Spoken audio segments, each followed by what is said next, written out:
할렐루야. 여러분, 오늘 하나님이 주시는 이 귀한 말씀이 저와 여러분의 평생의 삶의 길을 오늘 말씀 제목과 같이 그렇게 인도해 가시기를 축복합니다. 그러므로 그 말씀 제목을 한번 여러분이 입술로 고백해 보겠습니다.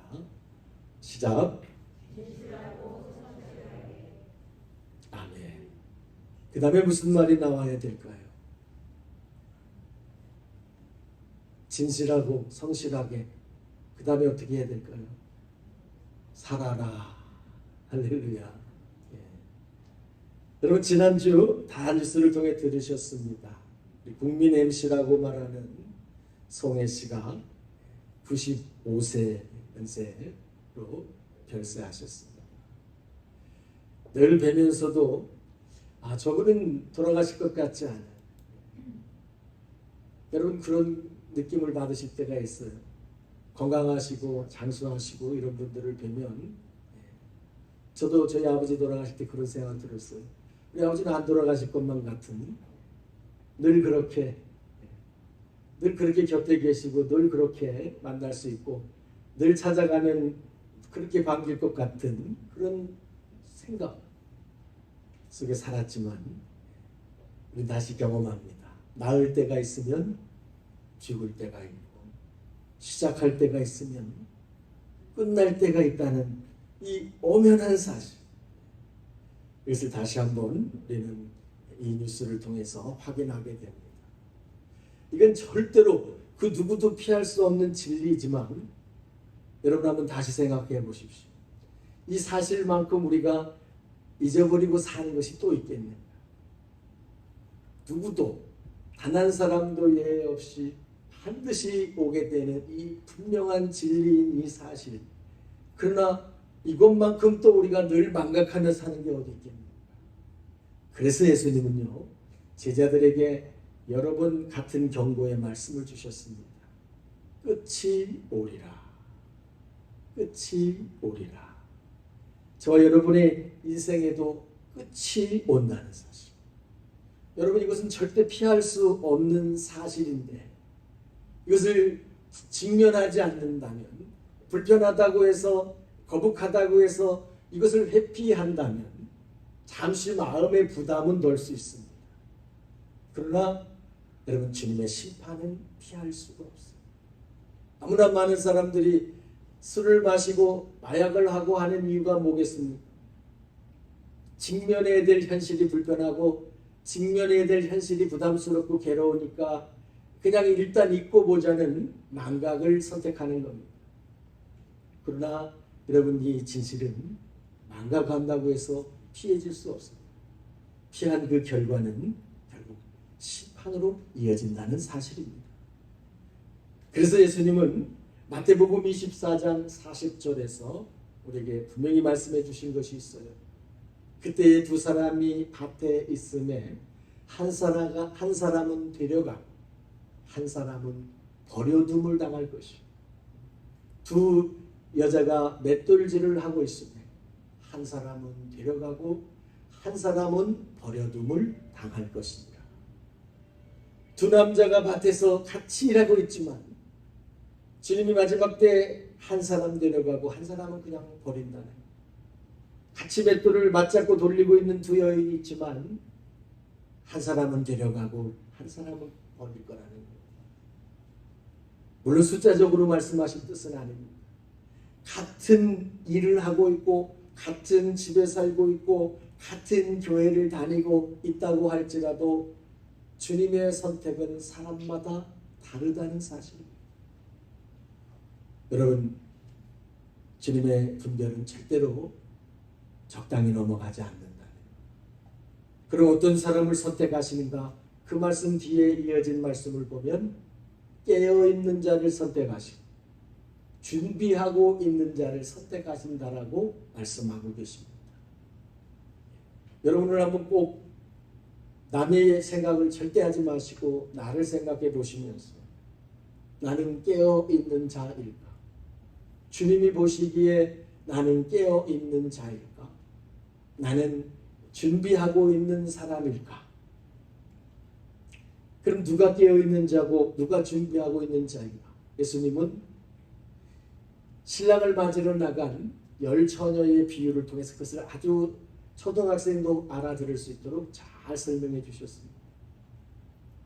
등불을 밝혀나가 밤중에 신랑을 맞이하려면 등잔과 함께 그 속에 기름을 가져가야 되고, 또 신랑이 언제 올지 알 수 없는 거기 때문에 여분의 기름을 준비해서 끝까지 신랑을 맞이하는 그 순간까지 이 등불이 꺼지지 않도록 준비한 자가 슬기로운 자고, 그가 바로 깨어있는 자고, 그가 바로 준비하고 있는 자이기에 그는 신랑과 함께 혼인잔치에 들어간다, 데려감을 당한다는 것이고, 등잔은 준비했는데 여분의 기름을 준비하지 않음으로써 신랑이 올 때 그만 등불이 꺼져버렸다. 주님이 오실 때 믿음의 등불이 식어버렸고 그 등불이 꺼져버렸다면 그는 잠든 자요, 그는 준비되지 못한 자이기 때문에 버려둠을 당할 수밖에 없다는 말씀입니다. 그렇다면 여러분, 등이 뭐고 기름이 뭔가? 등을 준비하고 기름 준비하지 않은 처녀 이야기는 잘 아는데 등이 뭐고 기름이 뭔가를 여러분 분별해 보실 수 있기를 바랍니다. 우리가 하나님 앞에 보여드리는 모든 겉으로 드러나는 신앙 행위, 우리가 이렇게 예배드리고 또 헌금 드리고 모여서 속회로 예배하고 또 전도하고 여러 모양으로 봉사하는 사람들의 눈에 보여지는 이런 겉으로 드러난 신앙의 모습들, 겉모습들, 행위들은 등이라고 말할 수 있습니다. 등잔입니다. 이게 필요 없는 것이 절대 아니라 필요하지만 이것이 계속될 수 없다는 것입니다. 등잔 속에 기름이 없다면 지금 불 붙어 있는 것 같으나 그것은 조만간에 꺼질 것과 같이 그 껍데기 모양의 겉모습의 신앙 속에 기름이 들어가야 한다는 겁니다. 그 기름이 바로 지난주 우리가 같이 말씀을 나누었던 하나님의 영, 성령이 채워져야 한다는 겁니다. 하나님은 구하는 자에게, 정말 하나님을 진실로 예배하는 자에게, 그 뜻에 따르고자 순종하고자 믿음의 중심을 가지고 주를 구하는 찾는 자에게는 하나님의 영을 부어주신다는 거예요. 여러분의 전화기에 충전기에 배터리가 충전되는 것처럼 보이지 않는 전파가 TV를 통해서 저 먼 방송국에서 보낸 것이 여러분의 TV 수상기에 받아들여지는 것처럼 우리가 진실로 하나님을 신뢰하고 믿고 구하는 자에게는 하나님의 성령이라고 하는 하나님의 생명이, 생기가 우리 속으로 전달된다는 거예요. 그 영이 저와 여러분 안에 날마다 구함이 있고 채워짐이 있을 때 그가 바로 등잔만 준비한 자가 아니라 기름까지 준비한 성도인 줄을 믿습니다. 할렐루야. 그런데 여러분, 이 시대에 우리 모두가 안타까워하는 것처럼 우리 신앙에 많은 변질이 일어나고 있다는 사실입니다. 지금 수요일과 금요일 말씀을 같이 나누는 분들과는 반복되고 있지만 구약성경을 여러분이 정말 영적 눈을 열고 읽어보시면 하나님이 가장 싫어하고 가증스럽게 여기는 것이 여로보암의 죄에서 떠나지 않은 것과 산당에서 제사 지내는 것을 지극히 싫어하셨습니다. 그래서 그것을 허락한 왕은 다른 신앙의 모습이 훌륭했다 할지라도 마지막에 반드시 하나님이 낙제라고 말씀합니다. 여로보암의 죄가 뭐고 산당에서 제사 지내는 것이 무엇인가? 하나님이 가르쳐 주신 대로 하나님을 섬기는 것을 싫어하고 사람들이 그것을 바꿔버린 것입니다. 시대 상황과 자기 형편에 맞춰서 하나님 섬기는 신앙의 방법과 질서들을 다 바꿔먹은 것입니다.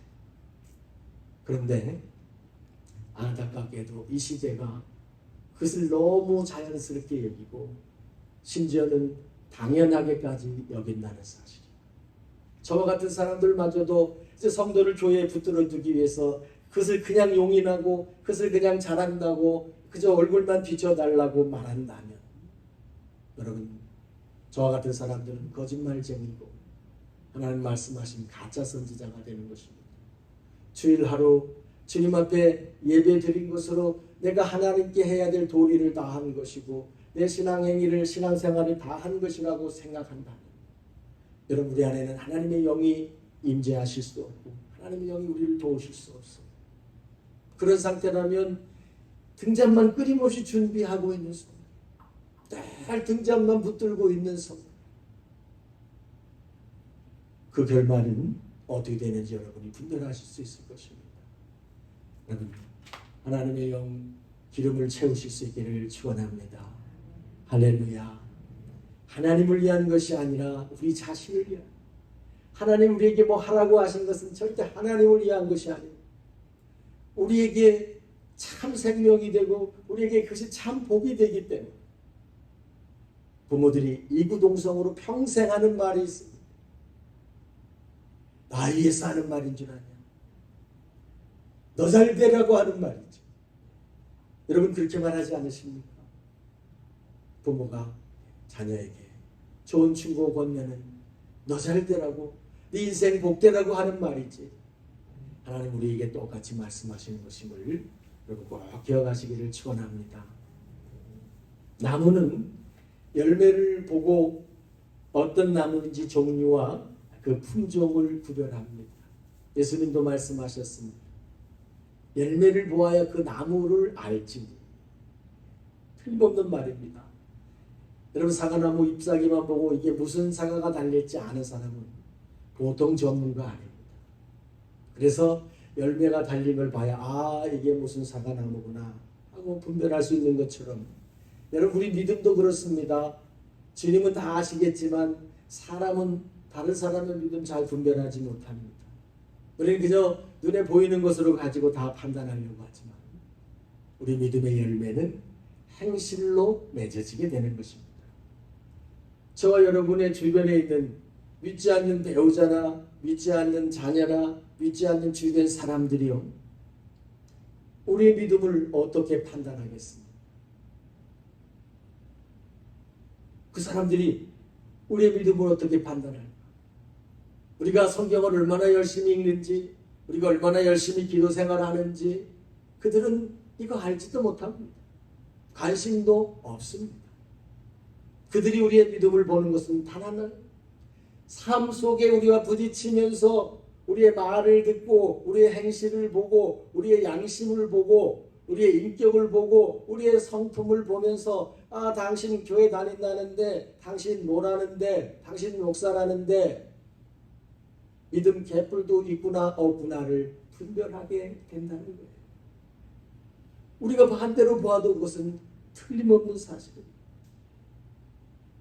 여러분 우리가 그들의 모습 속에서 또 그들이 우리를 보는 모습 속에서 그들은 우리의 외형적인 신앙의 모습에 관심 없습니다.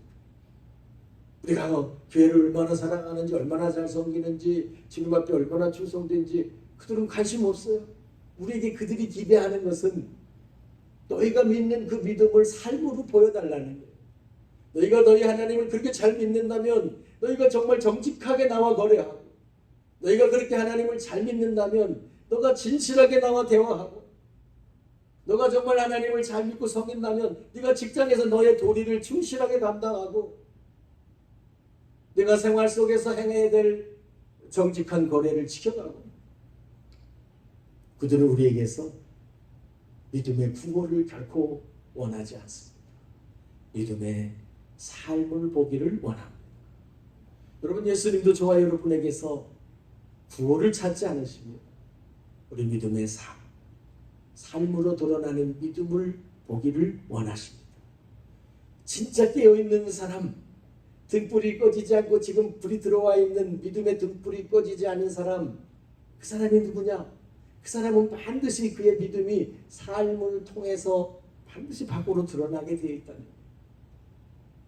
여러분이 그런 믿음을 삶으로 보여주시는 성도님들이 되시기를 축복합니다. 할렐루야. 주님이 그것을 찾으시는 거고 세상에 나가 너희가 빛이 되고 소금이 되라는 것은 우리에게 이론 가지고 나가라는 거 아닙니다. 성경 말씀 외워서만 나가라는 것이 아닙니다. 너의 입술의 말과 네 마음의 생각들과 네 행실들을 통해서 세상 속에 내가 나를 믿는다는 것을 드러내라. 그런 은혜가 있기를 축복합니다. 여러분, 오늘 우리가 읽은 골로새서 3장 본문은요, 사도 바울이 말씀하고 있는데 뭘 말하고자 하는 것인가?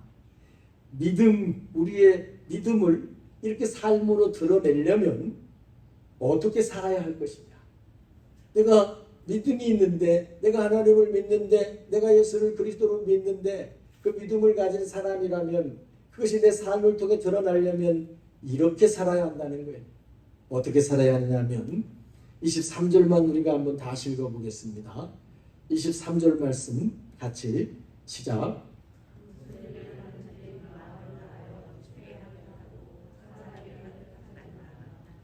아멘. 여러분, 오늘 이걸 꼭 기억하고 가십시오.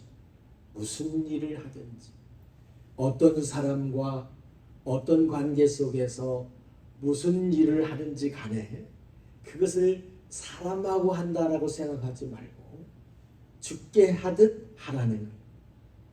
하나님께 하는 것처럼 예수님께 하는 것과 똑같이 하라는 거예요. 그러면 여러분, 주님께 하는 것과 똑같이 하는 것이 과연 어떤 것을 말하는 걸까? 많은 생각을 하실 수 있겠지만 저는 그것을 두 가지로 지금 압축한 겁니다. 그게 오늘 말씀 제목인 진실하게 하는 것입니다. 그 첫째는 진실하게 하는 것. 여러분, 한번 같이 고백해 보겠습니다. 진실하게 하는 것이다. 진실하게. 예수님이 자신을 말씀하실 때 나는 길이요 진리요 생명이니, 예수님은 자신을 진리라고 하셨습니다. 진실하다는 거예요. 여러분, 진리가 무엇입니까? 수백억 수천억의 사람이 온다 해도, 세월이 수천 년이 지나간다 해도 절대로 달라지지 않는 것이 진리. 진실이 계속되는 게 진리예요. 그러므로 예수님은 진실 그 자체이신 분이 성령을 다른 이름으로 진리의 영이라고 말씀하고 계십니다. 진실의 영이라는 거예요. 여러분, 하나님 앞에서 거짓되다는 건 아무 의미가 없는 거예요. 세상에서는 쇼가 우리를 기쁘게도 해주고 즐겁게도 해주고 저거 쇼인 줄 알면서 우리는 기뻐하고 즐거워하는 것입니다. 그러나 하나님 앞에서는 진실하지 않은 것은 아무런 의미를 갖지 못해요. 아무런 의미를 갖지 못하고 무용지물일 뿐만 아니라 하나님은 그것을 악하다고 말하고 있어요. 왜? 내가 진실하니 너희도 진실하기를 원하는데, 진실이신 그분 앞에서 우리가 그분의 피조물 된 인생이 감히 그분 앞에 거짓을 진실로 바꿔버리려고 한다면 주님이 얼마나 안타까워하시겠습니까? 여러분, 그래서 성경은 구약에서 하나님이 끊임없이 말씀하시는 한 가지가 있습니다. 너희는 거짓을 버리고, 너희는 이웃에게 거짓을 버리고, 너희는 거짓된 행실을 버리고, 거짓이라면 그 모양이라도 다 버리라는 겁니다. 반복해서 말씀하고 계십니다. 그리고 거짓을 따라간 사람들의 결말이 결국은 심판의 길로 갔음을 성경은 끊임없이 기록하고 있습니다. 창세기에서 여러분이 아시는 가인과 아벨의 이야기, 형 가인이 동생 아벨을 시기해서 죽였습니다. 그때 하나님이 그 가인에게 묻습니다. 내 아우 아벨이 어디 있느냐? 그러자 자기 동생을 직접 자기가 죽여놓고 가인이 뭐라고 대답합니까? 내가 알지 못하나이다. 내가 내 아우를 지키는 자니까. 이게 뭡니까? 대드는 거예요. 뻔히 자기가 자기 동생 죽여놓고 하나님은 이제 회개로 그를 살려낼 수 있는 길을 찾고 계시지만, 난 몰라요. 내가 동생이나 공문이나 지키고 다니는 사람입니까? 라고 하나님께 지금 대들고 있다는 거예요. 거짓을 넘었으면 하나님께 대들게 된다는 거예요. 여러분, 가룟 유다를 너무 잘 아십니다. 예수님이 마지막 떡을 떼는 자리에서 같이 앉아있는 가룟 유다에게 그 모든 제자 앞에서 말씀합니다. 나와 함께 이 떡그릇에 손을 넣는 자가 나를 팔리라. 가룟 유다의 면전에서 그가 다 들을 수 있도록 경고하시는 겁니다. 그러나 가룟 유다는 끝까지 나 못 들었어. 시치미를 뗍니다. 나 아니야. 시치미를 뗍니다. 그의 결말이 어떻게 됐는지 우리는 너무 잘 알고 있습니다. 여러분, 하나님의 복을 받은 사람들은 그와 정반대입니다. 우리가 잘 아는 요셉, 그는 어디를 갔든지 어떤 형편에 처해지든지 자신이 유리한 상황이든 불리한 상황이든 억울한 상황이든 그는 언제나 진실함을 잃지 않았습니다. 형제가 자기를 팔아먹었습니다. 형들이 자기를 시기해서 형들이 자기를 노예로 팔아먹었음에도 불구하고 팔려간 곳에 그 주인집 안악이 자기를 또 모함해서 자기를 손대려고 했다고 거짓 혐의를 뒤집어 씌웠음에도 불구하고, 그래서 감옥에 갇힌 죄인이 되었음에도 불구하고, 또 그런 곳을 다 뛰어넘어 마침내 애굽 나라의 총리가 되었음에도 불구하고 그는 언제나 변함없이 하나님께 진실했고 그 앞에 선 사람들 앞에서 늘 진실했습니다. 복수할 수도 있고 권세를 가지고 얼마든지 짓밟을 수도 있었지만 어떤 것이 하나님 앞에 진실한 선택인지를 그는 잊지 않았기 때문에 하나님의 큰 은혜와 복을 잊게 되었습니다. 우리가 잘 아는 다윗, 하나님이 기뻐하신 사람이지만 그에게 씻을 수 없는 상처가 있었습니다.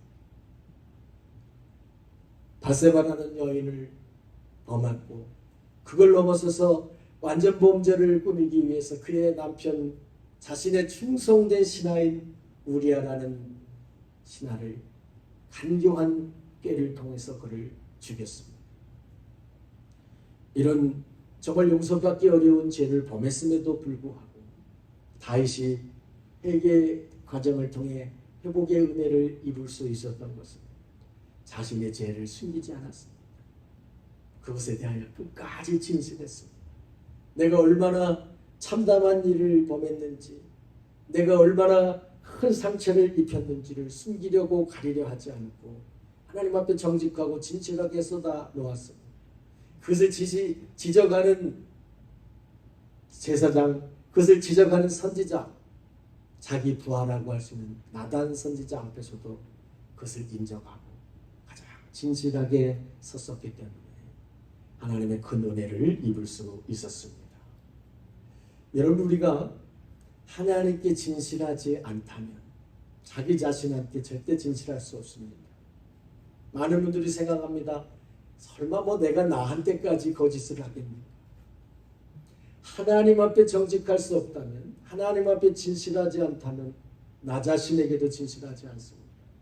나 자신에게 진실하지 않은 사람이 다른 사람에게는 결단코 진실할 수 없습니다.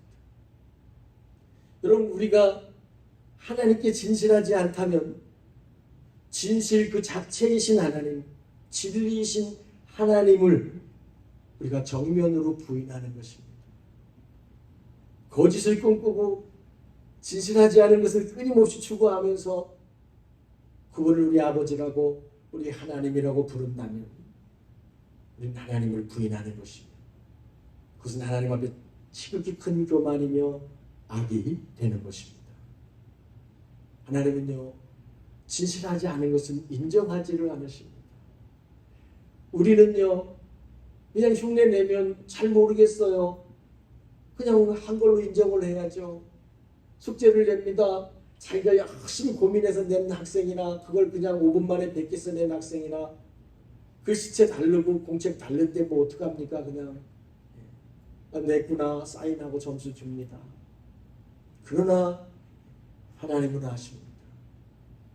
진실하지 않은 것은 아무 의미가 없기 때문에 숙제를 내는 선생님은 네가 한번 그것을 직접 고민해보고 풀어봄으로 네 실력을 향상시키라고 낸 것이지, 그냥 나한테 갖다가 냈습니다라고 사인 받으려고 하는 것은 결단코 원하지 않으신다는 거예요. 우리 예배를 할지라도 여러분, 진실하지 않다면 하나님은 인정하지 않으시는 거예요. 우리의 신앙의 모든 모습 가운데 진실하지 않다면 하나님 것을 인정하지 않으시는 거예요. 우리가 하나님 앞에 진실할 방법이 뭐겠습니까? 오늘 본문이 말해주고 있어요. 22절로 가보시면, 종들아 모든 일에, 우리가 주의 종들로 이해하시기를 바라요. 주님의 종된 자들아 모든 일에 육신의 상전에게 순종하되 사람을 기쁘게 하는 자와 같이 눈가림만 하지 말고 눈속임하지 말고. 여러분, 우리는 적당히 눈가림을 잘하는 것을 세련되다고 느낍니다. 네.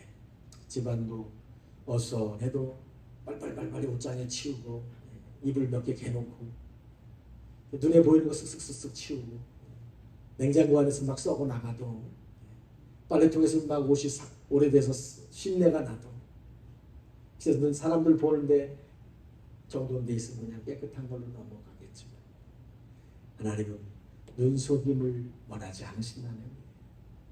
눈가림하지 말고 가장 진실하게, 썩었으면 썩었다고 말하고, 못 치웠으면 못 치웠다고 말하고, 말과 행실에 진실함으로 하라. 여러분 자신에게 진실하실 수 있기를 바랍니다. 여러분 같이 살을 맞대고 살아가는 가족들에게도 진실하십시오. 이 진실하지 않음으로 부부가 갈라지는 것입니다. 이 진실하지 않음으로 부모 자녀가 갈라지는 겁니다. 원수가 되는 것입니다. 그 작은 진실함을 지키지 않을 때 어느 순간에 남이 되고 어느 순간에 원수가 되는 것입니다.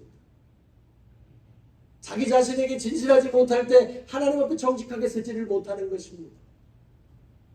우리는 어디 나가서도, 직장에 가서 형제와 이웃과 누구에게도, 사회에서도 여러분 진실해야 합니다. 저와 여러분의 관계에서도 우리는 정녕 진실해야 합니다. 그래야 하나님이 저를 통해 주실 수 있는 그 생명의 모든 놀라운 은혜들을 여러분들이 막힘없이 그대로 받으실 수가 있는 것입니다. 진실이 막혀진 사람과 더 깊은 관계를 맺을 수가 없어요. 여러분이 생활 속에서 경험해 보십시오. 저 사람 진실치 않아. 말이 영 늘 틀려. 계산이 흐려. 사람이 앞과 뒤가 달라. 그 사람과 여러분 깊은 이야기를 나눌 수 있습니다. 그 사람과 정말 긴 거리를 갈 수 있습니다. 그 사람과 자기 인생의 중요한 부분을 맡길 수 있습니다. 하나님이 영원한 생명의 나라를 주시기를 원하고, 하나님의 진리의 세계로 우리를 이끌어 가시기를 원하고, 하늘의 복락을 우리에게 주시기를 정녕 원해서 당신의 아들을 십자가에 죽이시기까지 진실하게 하셨는데, 우리가 그분 앞에 그나마 진실하지 않다면 여러분 하나님의 그 은혜와 복이 우리의 것이 될 수 있겠습니까? 여러분 진실할 수 있기를 축원합니다. 할렐루야. 죽게 하듯 하나님께 보겠습니다. 거짓됨이 없이 참되, 부족하면 부족한 대로, 한 달란트 받았으면 한 달란트 받은 대로, 내가 똥을 쌌으면 똥을 싼 채로 너는 그대로 주님 앞에 정직하고 참되게 행할 때, 또 사람에게 그렇게 행할 때 주님께 하는 것이 될 줄로 믿습니다. 죽게 하듯 하라는 두 번째 말씀, 저는 그것을 성실하게라고 구별했습니다. 우리 한번 같이 해보겠습니다. 성실하게 하라. 아멘. 성실하게 하라. 오늘 본문으로 가보시면 22절에도 말합니다. 끝부분에 주를 두려워하여 성실한 마음으로 하라. 뭘 하든지 성실한 마음으로 하라. 23절에 가보십시오. 무슨 일을 하든지 마음을 다하여 하라. 마음을 다하여 하라. 여러분 오늘 제목을 보면서 반문하시는 분들이 있을 겁니다. 진실한 건 뭐고 성실한 건 뭘까? 뭐 그거 아닌가? 비슷해 보이나 여러분 분명히 다릅니다. 진실하다는 것은 거짓이 없는 참됨을 말하는 것이고요. 성실하다는 것은 내가 할 수 있는 최선을 다한다는 뜻인 것입니다. 성경은 최선을 다한다는 말을 마음을 다하여라고 표현합니다. 주님의 표현 방법을 보면 우리가 최선을 다한다, 뭐 열심을 다한다, 우리가 모든 걸 다한다라고 표현하는 것을 가장 대표적인 표현이 주님은 마음을 다한다라고 말하고 있습니다. 그러므로 성실하게 한다는 거예요. 내가 할 수 있는 모든 최선을 다한다는 거예요. 여러분 마태복음 22장 37절에 내 마음을 다하고 목숨을 다하고 뜻을 다하여 주 너의 하나님을 사랑하라. 이것이 크고 첫째된 계명이다. 예수를 믿고 따라오는 모든 그리스도인이 지켜야 될 첫 번째 계명이 뭐냐 하면 우리 마음을 다해서 하나님을 사랑하고 섬기는 거라는 거예요. 근데 그냥 마음만 다하라 그러시면 될 텐데 그 뒤에 목숨을 다하고 뜻을 다하라는 말을 덧붙였습니다. 마음을 다한다는 것 속에는 이미 우리의 생명을 다함이 들어간다는 것이고 뜻을 다한다는 우리 의지, 그것이 다함이 들어가는 거예요. 마음을 다하여 한다는 것은 진심을 가지고 하는 것이고 내 최선을 다하는 것이기 때문에 여러분 주님께도 그렇게 하실 수 있기를 바라고 모든 사람과의 관계도 그렇게 하실 수 있기를 바랍니다. 많은 분들이 오해하십니다. 교회에서만 그러면 신앙생활을 하는 것이라고 얼마나 많이 착각하는지 모릅니다. 오늘 본문도 그래서 그것을 두고 이렇게 기억하고 있습니다. 24절 이는 기업의 상을 주께 받을 줄 아나니 너희는 주 그리스도를 섬기느니라. 주님을 섬긴다는 것, 예수님을 그리스도로 섬긴다는 것은 여러분 교회 안에서의 일만이 절대 아니요 하나님의 일만이 아니라는 겁니다. 여러분 우주의 만물 가운데 하나님의 다스림을 받지 않는 것이 어디 있습니까? 태평양 바다 한가운데 그 깊은 물속에 있는 물고기 한 마리도 창조주 하나님의 손길에 의해서 낳고 크고 자라가고 있습니다. 번식하고 그 모든 것 하나가 다 하나님의 손 안에서 이루어지고 있기 때문에 여러분이 가정에서 행하는 가사의 일 하나하나도 성실해야 된다는 것이고 여러분이 일터에 나가서 일하시는 것 그 주인이 누구고 월급을 주는 사람이 누구라 할지라도 여러분은 그 일에 여러분의 정성을 다하고 마음을 다해 성실하게 하는 그것이 주님을 섬기고 있다는 것입니다. 길을 가다가 길을 묻는 사람이 있다면 여러분이 그래도 해줄 수 있는 데까지 최선을 다해 성실하게 그를 도와주고 안내해 주는 것이 그리스도를 섬긴다는 것입니다. 전 재산을 다 팔아 주를 위해만 쓸 수는 없으나 이 시대에 어려운 이웃이 있다면 전쟁을 만난 사람들이 있다면 우리가 뭔가 조금이라도 그들을 생각하고 나눌 수 있는 손길을 베푸는 것. 그래서 예수님 말씀한 것처럼 지극히 작은 자에게 한 것이 곧 나에게 한 것이요. 내게 찾아가 손을 벌린 그 지극히 작은 자에게 냉정하게 했던 그것이 나에게 하지 않은 것이다. 말씀하신 것입니다. 그런 여러분, 우리가 마음을 다해 정말 성실하게 하지 않으면 그저 생색만 내고 모양만 갖출 때 주님이 우리를 얼마나 가증하게 보시겠습니까? 여러분이 살아가는 모든 일 가운데 진실하고 성실하시기를 축원합니다. 하나님은 성실하신 하나님이십니다. 성실하신 하나님은요 눈속임을 절대 기뻐하지 않으십니다. 마음이 없이 하는 것을 절대 기뻐하지 않으십니다. 오늘 여러분이 누군가에게 의해서 밥을 한 끼 얻어먹게 되셨다고 생각해 보십시오. 그런데 지금 저가 어쩔 수 없이 나를 섬기고 있다는 것을 여러분이 알고 있다고 생각하십니다. 여러분 그 자리에 그 식사가 즐거우며 그 식사가 기쁘시겠습니까? 정말 싫으면서 먹지로 지금 떠밀려서 그 흉내를 내야만 된다면 그것을 알며 받으시는 분의 마음이 얼마나 불편하고 힘드시겠습니까? 우리 주님 앞에 인생을 살아가는 삶의 방법 마지막까지 등과 기름을 준비하여 주님이 오실 때 그래 네가 등불을 꺼주지 않고 믿음의 등불을 환히 밝히고 있었구나. 내가 바로 데려갈 사람이 너구나 라고 분별하는 사람들이라면 그는 바로 하나님께나 또 주변의 모든 사람에게나 내게 주어지는 그 작은 일이나 큰 일이나 모든 상황 속에서 가장 진실한 그리고 내가 할 수 있는 선에서 최선을 다한 마음을 다한 성실한 삶을 사는 자인 줄을 믿습니다. 저는 지난 2월에 저희 아버지 장례를 치르고 이제 그 조상님들의 묘를 좀 옮겨야 되는 이장을 해야 하는 일이 있었습니다. 여러 군데 흩어져 계셨기 때문에 이 산 저 산에 따로따로 계셔서 이제 여러 가지 불편한 점이 많았습니다. 그래서 이 기회에 이것을 한 군데로 모시자 해서 무려 5분이나 되는 분들을 한자리로 모시는 이장의 일을 처음으로 경험해 봤습니다. 제 어머니, 또 할아버지, 할머니, 증조 할아버지, 증조 할머니 5분이 다른 곳에 이렇게 계셨었는데 그런 일을 전문적으로 하는 분들의 도움을 받아서 일을 진행합니다. 마지막 순간에 그들이 이렇게 보여줍니다.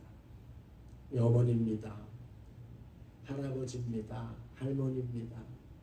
요만한 쟁반 같은 곳에 담아서 증조 할아버지입니다. 증조 할머니입니다.